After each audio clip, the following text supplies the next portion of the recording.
Televisa presenta.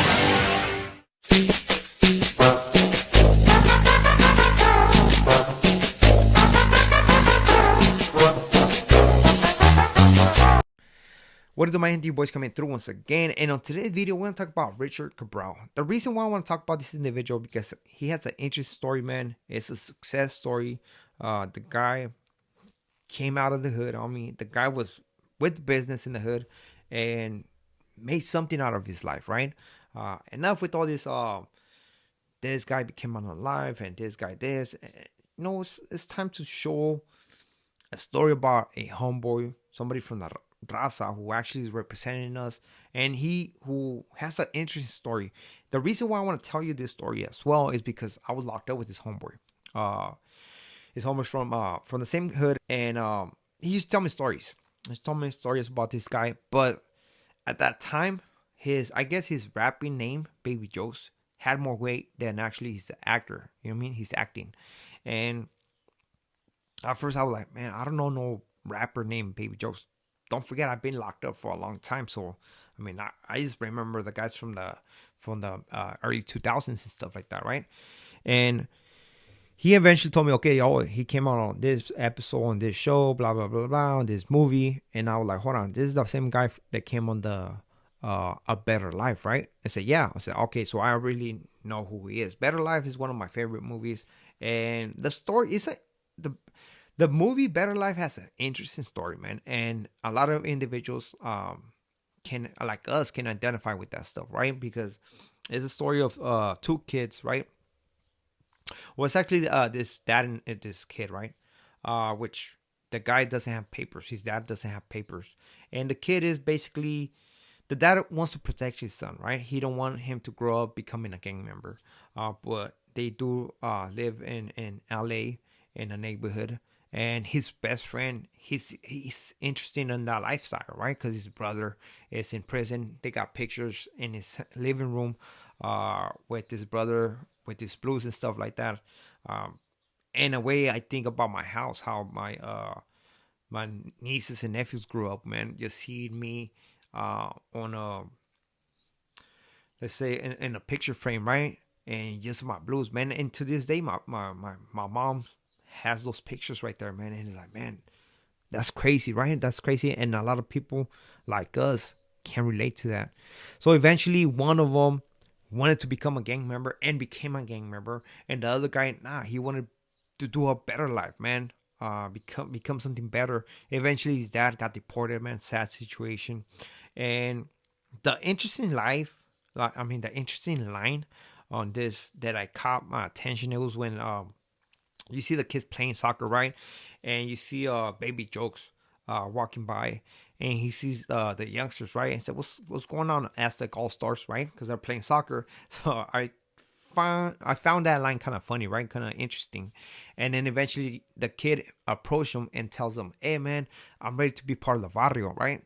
And he was like, "Nah, you ain't ready. You're gonna end up dead or in la pinta." And I was like, "Man, what the fuck?" Like he had this straight old cholo, right? So I was like, man, this guy's a good actor, man. This guy has a lot of potential, man. He's a very talented individual, right? So going to his story, right? Now that I finished with that, let's go to his story, right? So Richard Cabral, right? This guy was out on the hood, putting it down. According to his homeboy, this guy was always strapped, homie. From the barrio 213 Rifa, and he was putting it down. He was doing what he's supposed to do. Let's just put it that way. Eventually, he got in a confrontation with somebody, in where he ended up shooting him on the stomach. Right? He got arrested for that. Took it to trial. Because he was facing a lot of years. And eventually, in trial, the witnesses retract their statement. Homie, they retract their statement, and he ended up cashing a deal for 5 years. 5 years. Out of those 5 years, he only did I believe 2 years in prison, which I believe was Lancaster. And the reason why I'm assuming because he was in LA County fighting his case, so he has that credit, homie, that credit from the county. Eventually, when he got out, he's a two-striker, right? So he wants to change his life. He wants to do better for his family. He has kids, and some way, somehow, somebody told him, "Hey man, go to homeboy's industry." Eventually, he tell his story that when he went to homeboy's industry, he went into this he came into this office, right? And then he just saw this white guy, Father Greg, right there, just sitting down, and ask him, "Hey man, how can I help you?" Right? And Richard tells him, "Well, man, you know what? I can't find a job, man. I got kids. I want a job, and I was hoping you can help me, right?" And Father Greg give him a chance. Ask him, "Hey man, where are you from?" Right? So eventually Richard told him he was from, right. He was like, "Oh yeah, I got a couple of you guys and this working for me right here. Come back in a couple of days and we'll get you a job," right? So he did. He was working right there, and he appreciated that chance. He understands that he understood that he was given a chance and he was not gonna throw this away, right?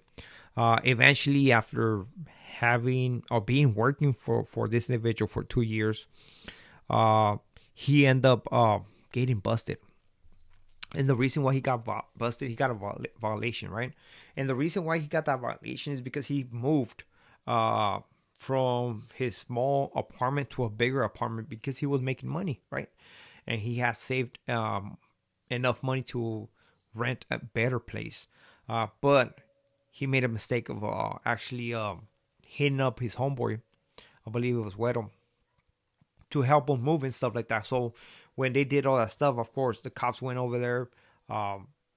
They opened the door and they arrested him, gave him a 30-day violation, which, I mean, I'm assuming is going to be a difficult, I mean, it's hard, man. Imagine having your kids and knowing that you're going to go to jail for something that you didn't meant no harm. It's not like you were just kicking it just to kick it, or to be plotting about doing something wrong. Actually, you were doing something good with your life, trying to move. Your homeboy came through to help you and stuff like that, and now you're going back to jail. 30 days. Eventually, he came out. He went to homeboy's industry again. Told the story, man, and trip on this line because this line is very interesting, man. So when he went to talk to the father, man, he goes, "Man, don't even trip." He gave him an interesting line, which is that a book should never be judged by its first chapter, man. So you don't get to know that book until you actually read that book. Just because the first chapter, it might be like, don't give up on that book, man. And it's an interesting quote, man. It's an interesting quote, man, that I'm like, man, I thought about it and I was like, damn, that's crazy. But this guy, I mean, homeboy industry helped him, right, to seek his career as an actor and stuff like that. And that's what's up, homie. That's what's up, that this father is doing this for the homeboys. Even though I know that he used to receive a lot of hate. I remember seeing things on TV, man, and where they were always vandalizing that spot and stuff like that. And hopefully that thing died down. But the thing is that when you see something positive in your neighborhood, man, there's always gonna be haters, man. There are always gonna be haters, And it's sad to see stuff like this, but it happens, right?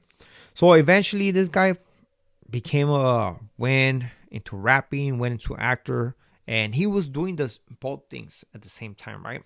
Well, now trip on this, right? Trip on this, because when I was with this homeboy, right, you see that he lost a lot of weight, homie. And that's what his homeboy was telling me, that this vato got into a diet. He gets on into once he became an actor, homie, his mind, you see life differently, right? So this vato was into eating healthy. I don't know if he became a vegan or something like that, but he was into eating healthy. That's why he lost so much weight, homie. That's why you see him like super skinny and stuff like that. But it's because of that. He changed his habits, He used to tell me that he used to kick with Scott Butnick, right? And where they used to go to premieres of different movies or different events and stuff like that. And his homeboy used to go with him, right? I'm not gonna put his name out there, but actually his dad is from Maravilla. So if maybe somebody knows who I'm talking about, who are from the Barrio 213 from Montebello, and I'm talking about 213 Rifa. You probably know what I'm talking about. But his dad was somebody who was from Maravilla and was very heavy in that neighborhood, you know. So he used to go to premieres with Richard, right? And the reason why Richard wanted to take him out because he understood that his homeboy was actually messing up, right? His homeboy, the guy that I was locked up with, met Richard when he was a youngster, man. He was just barely coming up. Richard was already older, was over there doing his thing, man. And in a way, a lot of people look up to him, right? Because the guy, he was not faking the funk. He was doing what he's supposed to be doing. And that's why I'm telling you the story, because this guy was not a wannabe. He was doing what he says he was doing, right? And actually later on, trying to help his homeboy, which is the guy that I'm locked up with, take him out of the lifestyle by taking him to premieres, going and eating in this fancy restaurants and shit. That speaks volumes to this guy, because he's seen him as maybe as a little brother, and he wanted to take him out of the gangster lifestyle. Even though he didn't listen, he stayed where he stayed and stuff like that. But at least this guy tried, and to that day, he still had the connection with him. Right, he will call him every so often and just have conversation. But it is an interesting story that this individual had. I can tell you that for what I was told by his homeboy, man, this guy was with the business, always strapped, and his name was known. His name was known in his neighborhood, man. Eventually, he moved on to Hollywood. He adopted different habits, right? Changed his way of eating. He started thinking. His mind expanded to other things, right?